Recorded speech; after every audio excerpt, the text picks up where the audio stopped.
उसका दूसरा भाग है प्रश्न का, इनमें से कौन कौन से देवता इस शरीर को प्रकाशित करने वाले हैं? तो बताते हैं, पिपलाद ऋषि जी समझाते हैं कि 5 कर्मेंद्रियां, 5 ज्ञानेंद्रियां, मन और 3 अंतःकरण, ये 14 देवता इस शरीर को प्रकाशित करते हैं, अर्थात इस शरीर को चलाते हैं। अब उसका इस प्रश्न का तीसरा भाग है कि इन सब में से श्रेष्ठ कौन है? तो इसके जवाब में पिपलाद ऋषि कहते हैं कि एक दफा ये सब देवता आपस में लड़ पड़े और बहस करने लगे कि हमने ही शरीर को सहारा देकर धारण कर रखा है। तब प्राण ने कहा, इसे तो मैंने ही अपने को 5 भागों में बांटकर सहारा दिया हुआ है। ये कहकर वह शरीर से बाहर निकलने लगा। तो सब देवता विवश होकर उसी के साथ बाहर निकलने लगे। तब सब देवता ये मान गए कि प्राण ही सबसे श्रेष्ठ है, क्योंकि अगर प्राण नहीं है तो बाकी इंद्रियों का और मन का, अंतःकरण का कुछ तात्पर्य नहीं रह जाता। इस प्रकार वो सारे देवता प्राण की स्तुति करने लगे और उससे रिक्वेस्ट किया, उससे प्रार्थना की कि आप बाहर मत जाइए। दिखने वाले जितने भी पदार्थ हैं वह सब प्राण के अधीन है। सब इंद्रियां इसी की शक्ति पाकर शरीर धारण करते हैं।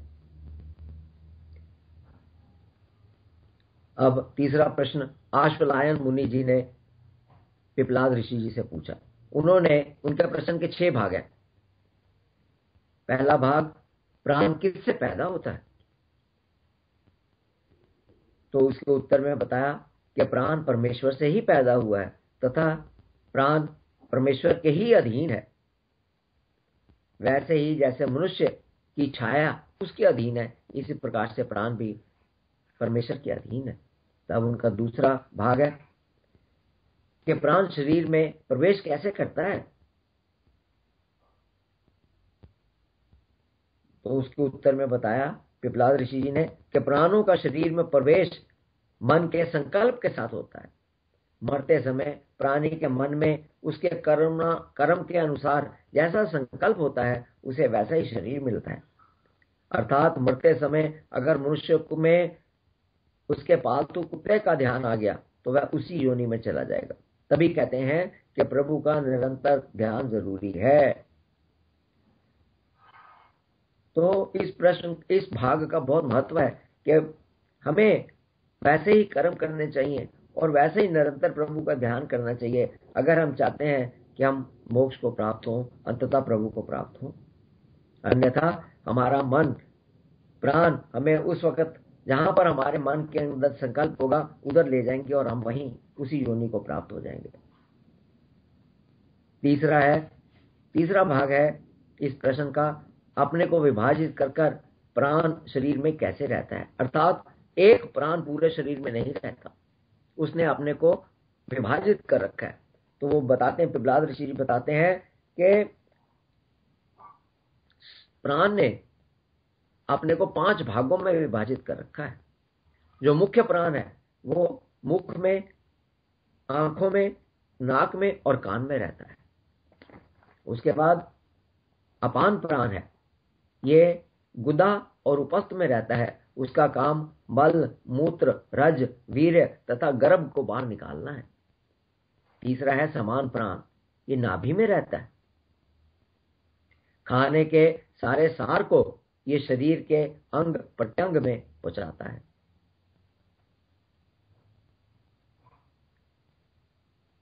चौथा है व्यान प्राण, ये दिल में रहता है, जो जीवात्मा के रहने का स्थान है।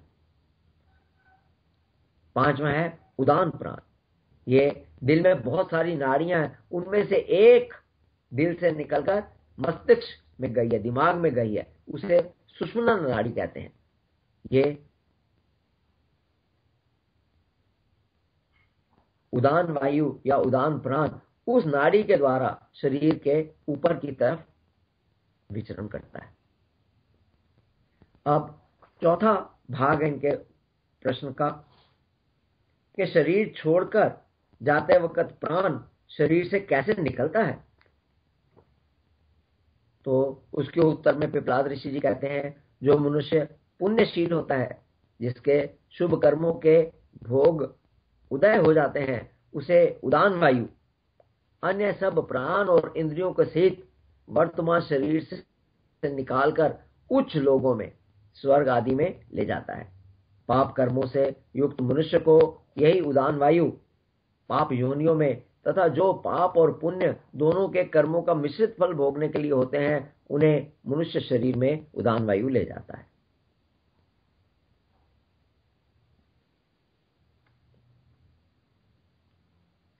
एक शरीर से निकलकर मुख्य प्राण उदान के साथ लेकर उसके द्वारा दूसरे शरीर में जाता है, तब अपने साथ दूसरे प्राणों के साथ साथ मन, ज्ञान इंद्रियां तथा वह जीवात्मा को भी ले जाता है। कहने का तात्पर्य है कि यह अकेला नहीं जाता एक शरीर से दूसरे शरीर में। शरीर से जब एक प्राण निकलकर दूसरे शरीर में जाता है, तो अपने साथ वो मन को भी ले जाता है। मन जो हमारे सब कर्मों का स्टोर हाउस है, ज्ञान इंद्रियां तथा जीवात्मा को भी ले जाता है। तो ये तीनों प्राण, मन, ज्ञानेंद्रिय और जीवात्मा, ये तीनों प्राण के साथ दूसरे शरीर में जाते हैं।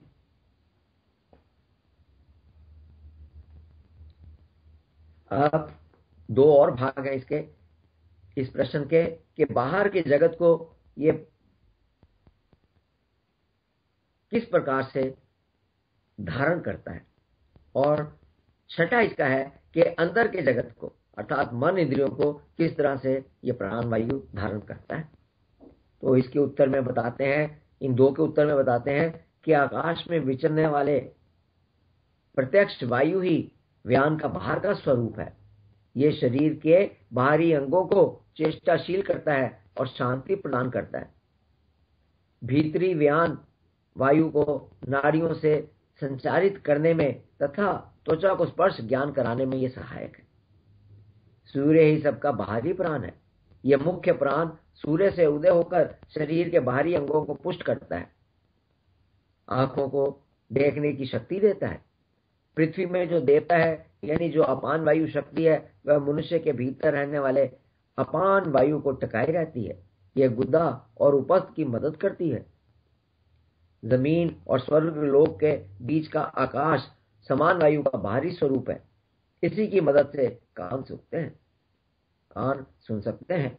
सूर्य और आग का जो बाहरी तेज है, वही उदान वायु का बाहरी स्वरूप है। वह शरीर को ठंडा नहीं होने देता और अंदर गर्मी रखता है। मरते समय इस आत्मा का जैसा संकल्प होता है, मन अंतिम क्षण में